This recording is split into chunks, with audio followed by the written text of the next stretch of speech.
بسم الله الرحمن الرحیم په مایکروسافټ ورډ پروګرام کې زموږ تاسو تیر کلاس هغه د پاراګراف د کمانډونو تشریح وکړه. نن زه د پاراګراف په ګروپ لانچر باندې کلیک کوم. په ګروپ لانچر کې هم ټپس وای ټپس څه کار کوي، څه لپاره سم دی باندې کار کوو. ټپ کې موږ سره تاسو کله فرض کا کیبورډ کې لیکل کوي. ما بل نوې ډاکومنټ واغسته د مثال په توګه که زه دلته نیم لیکل کوم نیم او ډبل ډال سور کوم او مطلب زه ټپ واخم ګور نیم اجازه ټوب بخي یو نیم دوه نیم درې نیم. که تاسو غواړئ د ټپ د په قدمونو انتخاب چې مطلب زه ټپ واخم کوم ځای کې لیکلو شي نو ډایرکټ سو کې ټپ ورته واخلئ. نو سو په دې لپاره زمونږ ټپ ته راځو او ګروپ لانچر ته ټپ باندې کلیک کوو. تاسو وایي چې ټپ سټاپ پوزیشن ټپ څومره سټاپ وکړي، مطلب چې کله تاسو ټپ واخلئ کوم ځای ته لاړ شي. اول چې کله ټپ واخلئ تاسو زه کله هم چې زه ټپ بټن کیبورډ کې واخم ماته د ماوس کرسر ډایرکټ 3 انچ ته لاړ شي. چې ته لاړ شي 3 ته سیټ به کوي او اوکې به کوي. اوس که چې تاسو کله ټپ واخلئ دا د 3 ته لاړ شي نیم فرض کا خان فادر نیم لیکم فادر نیم ولیکه ټپ واخلو ته ماته مغزه ته ورځي تاسو لیکم مثلا چې علي محمد متوجه سئ. په دغه رقم تاسو کو د ټپ د په قدر انتخاب کې خدا مونږ د یو ځل ټپ واخلو لپاره چې کله تاسو یو ځل ټپ واخلئ دا به 3 ته ورسي. او که تاسو بیا ځل ټپ واخلئ دا به نیم بیا ټوب واخلئ لکه 3 نیم څلور نیم 5 نیم شپږ. مطلب واغسته تاسو کوئ ټپ د پاسو قدمونو انتخاب کې لکه بیا ځل لپاره هم انتخاب ولر شي. زه ټپ ته راځم او ته کله زه یو ځل ټپ واخلم اول ځل لپاره زما ماوس کرسر د 2 انچ ته لاړ شي دا مې سیټ کړ. بیا چې کله واخلم فرض څلور ته لاړ شي سیټ مې کړ او بیا چې کله واخلم شپږ ته لاړ شي دا مې هم سیټ کړ. 3 قدمونه مې انتخاب کړ د ورقې د سٹارټ نه د ورقې چې نه سٹارټ نه د مارجن د سٹارټ نه اوکې وای کوي. ګوري ورقې مارجن سٹارټ د مطلب نیم لیکم ټپ مو واخه 2 ته لاړ کنه زه لیکم نیم خان د ټپ تخلص چې مثلا علي دا ټپ او د کوم ځای دا مثلا لغمان دا کوم ځای دا لغمان دا. نو اتومات په دغه رقم چې تاسو ټپ واخلئ یو ټپ تاسو ماوس پوینټر چې کوم دا کرسر چې کوم دا 2 ته لاړ بیا ځل لپاره څلور ته لاړ بیا ځل څو ته لاړ شپږ ته لاړ ټول مې ډیلیټ کړ. زه راځم بیا هم ټپ ته راځو. په ټپ کې بل موږ سره په دې کې ډیفالت سټاپ پوزیشن دی. ډیفالت اوس موږ په نیم انچ ټوپ واخلئ که تاسو غواړئ د ډیفالت پوزیشن هم بدل کړئ مطلب زم 1 انچ باندې ټوپ واخلئ او اوکې به کوي. اوس چې تاسو ټپ بټن واخلئ 1 انچ 2 انچ 3 انچ 4 انچ 5 انچ 6 انچ اوس وسونه ټوپ واخلئ 1 انچ ټوپ واخلئ دې ته ډیفالت وایي. په ټپ کې بل موضوع من سره د چې کوم دا غا الاینز دی الاینمنټس دی. زه چې کله ټپ واخلم فرض کا ماوس پوینټر د 3 ته لاړ شي چې ته لاړ شي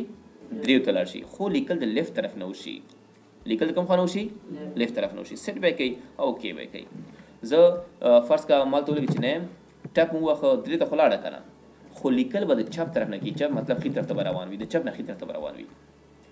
یا زه داسې وایم ورته فرض دا ټول پاک بیا راځم ټپ ته راځم وایم چې کله زه ټپ بټن واخم ماوس پوینټر 3 انچ لاړ شي خو لیکل د سنټر نه باید وشي سیټ به کوي چې به کوي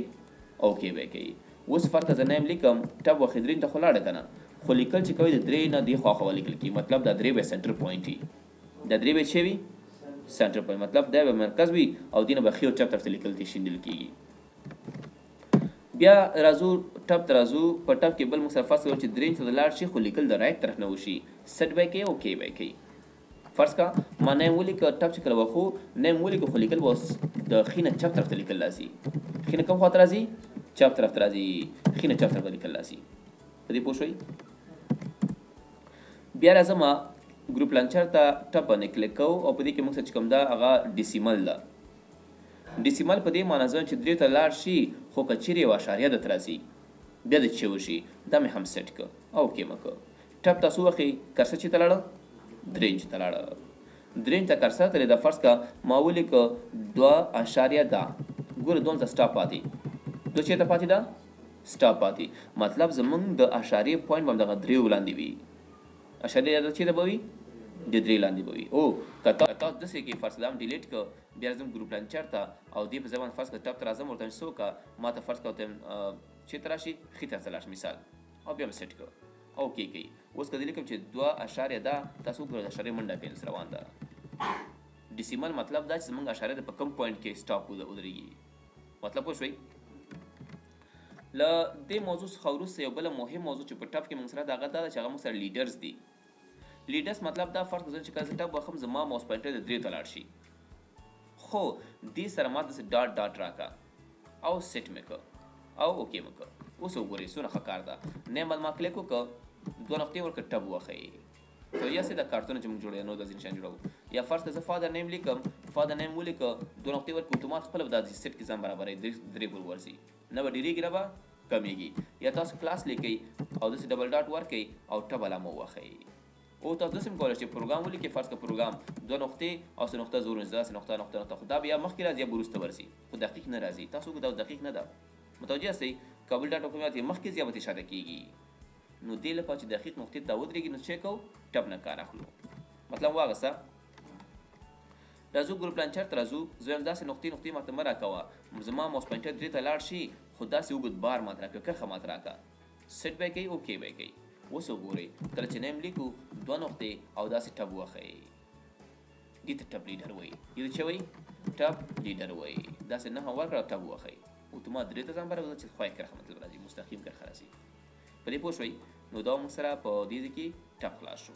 یا موږ سره په دې کې سیټ دي تاسو فاست څلور ته لاړ شي پنځو ته لاړ شي دې ته لاړ دې سیټ کوئ کلیر مطلب دغه پنځو والا ټب راته ختم کړه مطلب پنځه لاړ نشي کلیر هر څه معنا ټول سټپونه ختم کا اوکې کا اوس دې بعد ټب وخی مطلب یو انچ موږ ډیفالت یو انچ انتخاب کړی کنه نو 2 انچ 3 انچ سره چې د 2 غنو وخی دا موږ سره په